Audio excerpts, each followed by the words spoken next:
What's up everyone, we're back at it again. My name is Brad and welcome back to my channel. Today what I need to do is take care of some houseplant chores. These chores include doing some things with my Pilea purpuremoides as well as some things with my ficuses that I brought from outside indoors. Without further ado, let's get into it. Okay, so like I said before, there's really a lot going on with this Pilea purpuremoides. There's one main stem and the main stem is located right here. Now, there are also a ton of offshoots that are currently going on with this Pilea, and I really just want to focus on the main stem because the main stem is how I'm going to get that tree-like structure. This main stem is also going to be something that is going to thicken up as time progresses. Now, this Pilea already has really massive leaves, which I absolutely love, and I feel like these massive leaves are getting lost in all of the offshoots. So let's go ahead and start tackling how I'm going to clean up this. I also want to show for comparison, this is about the size that the Pilea started off with, and now it has transformed into an absolute monster. All right, we're going to zoom in here so you are able to see more easily what I'm doing. So let's start off with all of these little props or offshoots that have really taken over. And I already have enough of these propagations, so I'm not concerned with trying to save them. But just to give you an idea of what the root structure looks like for these props if you leave them in long enough. I mean, as you can see, this has already started to develop a nice woody stem, and the roots aren't half bad either.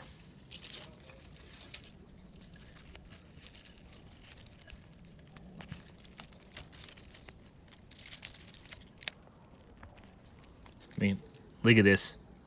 Huge, huge, huge. Now, another thing that is going to happen as I remove these offshoots is it's going to give a lot more breathability in the Pilea as well. If you start to lose, or if the roots are or consume too much of the space of your Pilea, what's going to happen is you're going to find yourself needing to water more. And while watering more is not necessarily a bad thing, we don't want to get in this habit of having to water your Pilea every single day, because you don't want to get into the habit of potentially accidentally overwatering or even underwatering your plant.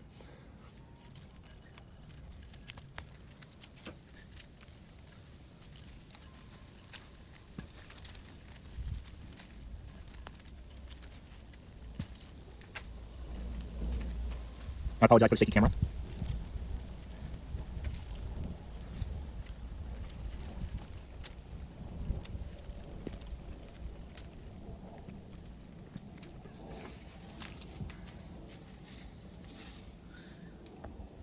Okay, so we've started and we've made progress, and it's already starting to look a lot better in my opinion with not looking so bushy.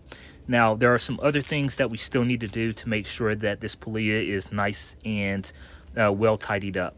And for instance, you can kind of see what I mean here. So we have some an offshoot that didn't necessarily get completely taken out, so this is still going to be taking some energy out of the main stem of the plant. And then we have some areas that are a bit buried that we need to take care of as well, so I'm just going to go ahead and just pluck those off as well. Now, this is just how I like to keep my Pilea. Definitely feel free to have your Pilea how you like it, because after all, it's your plant. But hopefully this just gives you inspiration as well to have more ideas of what your Pilea will look like if you decide to, you know, just do something different. It's fairly mild outside, so I'm going to keep this Pilea out here for a little longer. And after doing that, we'll call it a hard prune, I do want to give this Pilea a nice drink of water. We want to make sure that we follow, or that we water thoroughly, as I always say. And you'll know when you've watered thoroughly because you'll have water coming out of the bottom of the pot.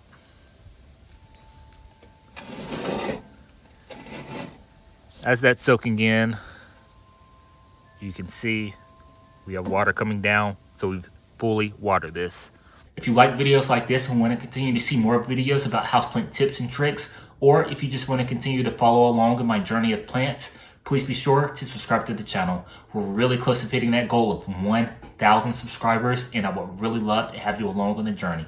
Now, let's get back to the video. Okay, so while that's soaking, let's move on to the next thing that we need to do, and that is taking care of some ficuses that I brought inside. Now, I have taken the ficuses out of the nursery pot and I've put them in more of a permanent pot. The problem is these pots are fairly large and they require a lot of soil.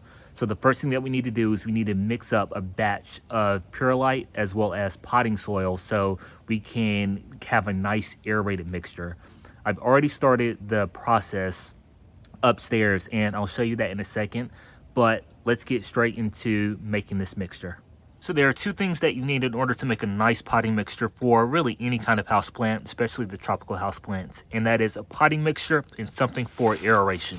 So these are the two things that I like to use, just the standard Miracle-Gro potting mix as well as some perlite. So let's mix those in here to have a nice aerated mixture. Before I get into making the mixture, I want to show you why I'm making this mixture. So if you look here, look in this potting mix. This potting mix really has no aeration at all. It's straight up potting soil, really. And then if you go over here, this is your perlite. This is going to provide that aeration for you. And this aeration is important. This perlite does not break down, so you don't have to worry about replenishing it. So let's get straight into making this potting mixture.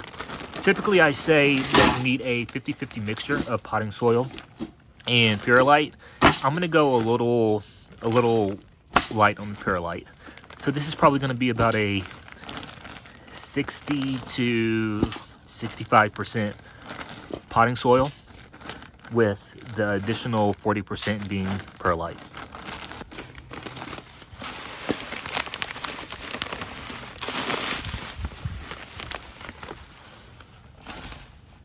And now we mix.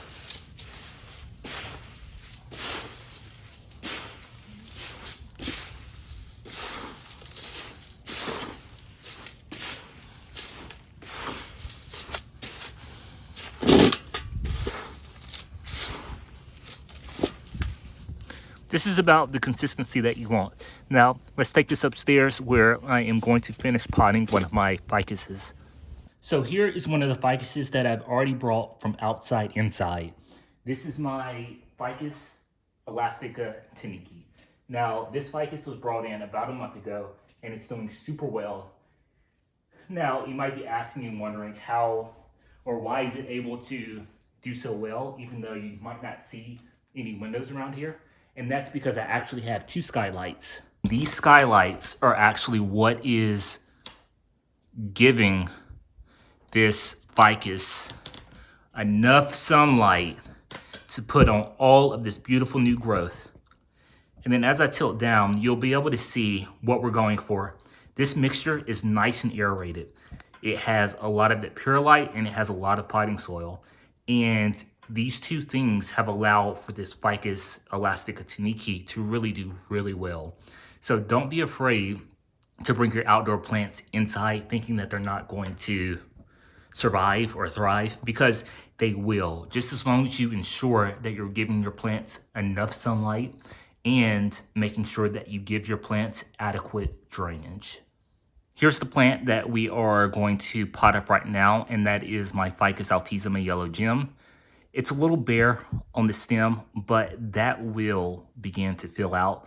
There are already some offshoots that are starting to come and appear. And I think in time, those offshoots are definitely going to develop into more mature branches.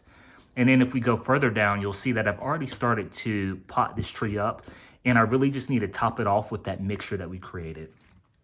So let's go ahead and take care of that right now. One of the things that we need to be careful of as we're potting up our trees is we want to make sure that we keep the crown of your tree exposed. You don't want to, for instance, put your soil up right here, which is above the crown. And the crown is basically where the tree has these, think of it as kind of supporting structures that go into the soil. And the reason why you don't want to cover it up too much is because that can cause rotting. So,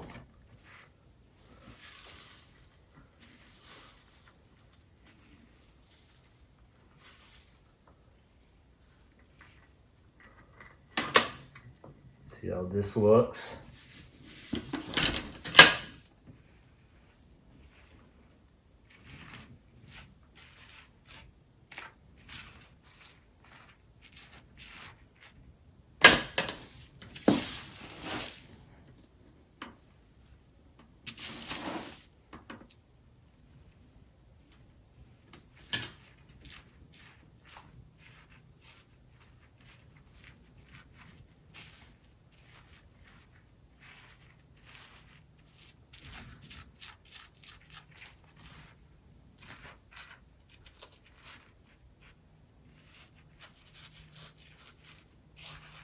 Zooming in closer, you can see that my crown is nice and exposed. I have a lot of this beautiful aerated mixture. My tree is looking nice and sturdy. It's getting enough light in order to ensure that it continues to put on new growth, so I'm not worried about that. And now it's just going to be a matter of time, making sure that the tree continues to grow and making sure that it is in a spot and area where, like I said, in time, it will push out more and more growth. In case you're wondering how my Monstera Deliciosa is doing, the one where I basically took the top cutting and started over to allow for bigger leaves as it goes up the moss pole, it's doing really good. So it has put on a new leaf. Now coming over here, this is the Thai constellation. It's also doing well. You'll notice some browning here. This browning is just because of transplant shock, so I'm not worried about it. I know it's not pest. And you'll see a little bit of browning here as well. Same thing. This leaf, which is a newer leaf, is no browning at all, or has no browning at all. So all in all, it looks really great. I really like the duality between the Monstera and the Monstera Thai constellation. So as this goes, or as this matures, I'm gonna make sure that I keep this stem nice and straight. The same with my Thai constellation. Now let's work on this Ficus, Audrey. I'm gonna take it out of the pot.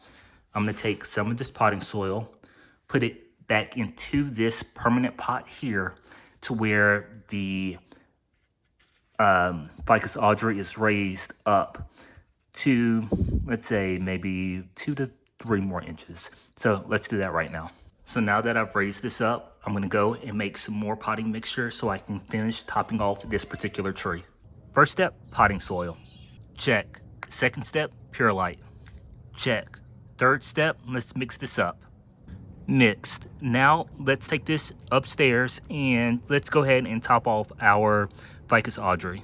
Again, we're just gonna do the same thing before, where I take this potting mixture and put it into my pot. And we are done. It looks excellent. I love the way that this is turning out. And I also think that this Ficus Audrey is in a good spot permanently to continue to put on a lot of new growth. Outside, I was just giving it a boost, and now let's see how it continues to do while it's inside. So there you have it. I finished the tasks that I wanted to do today, and I also gave you a sneak peek of what my Monsteras look like since giving them a nice little chop. I hope you enjoyed this video, and if you did, please be sure to subscribe to the channel. Thank you again for watching. My name is Brad, and I'll see you on the next one.